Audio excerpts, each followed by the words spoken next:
Intermittent fasting is one of the best methods to lose weight. It's helped lots of people achieve their results, but definitely there can be many ways to do it wrong. I'm going to share the most common things that I've seen people do wrong with intermittent fasting in today's video. Intermittent fasting is one amazing tool, but when I say it goes wrong, basically, you're working against the goal you're trying to achieve. Okay, let's jump straight in. 1. Not drinking enough water. When you're fasting, you're not eating, because part of our water comes from food. When you wake up in the morning, you are already dehydrated from sleeping, so hydration in the morning is critical. Some people start with keto coffee. It's fantastic, but don't start with that as your very first drink, because it'll just make you even more dehydrated ultimately. Get enough water first. This helps prevent headaches and increases your energy levels. 2. Jumping in too hard, too fast. Especially if you're used to a high carbohydrate diet, when you begin intermittent fasting, you're reprogramming yourself. You're getting rid of dysfunctional mitochondria and allowing your body to keep only the best, highest functioning ones.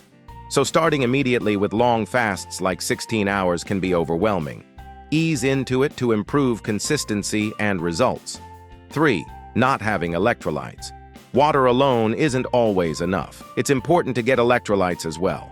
For example, a pinch of Celtic sea salt along with water lets your body retain that hydration and provides minerals your body and hormones need to stay balanced. 4. Not eating enough. Your body is already burning fat while fasting, so when you eat, you need to eat until satisfied. Contrary to what you might think, this actually helps your body tap further into fat burning. If you don't eat enough, you can't turn off your hunger hormone ghrelin, making you hangry the whole eating period.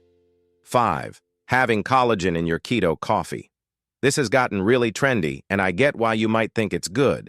Collagen can be beneficial, but collagen breaks your fast. Collagen's an amino acid that in no carbs gets converted to sugar, so if you drink keto coffee while fasting, skip the collagen and save it for later. 6. Not getting enough sleep. This one might seem weird, so I put it last. Poor sleep raises cortisol and hunger hormones the next day, making fasting much harder. So great sleep is essential.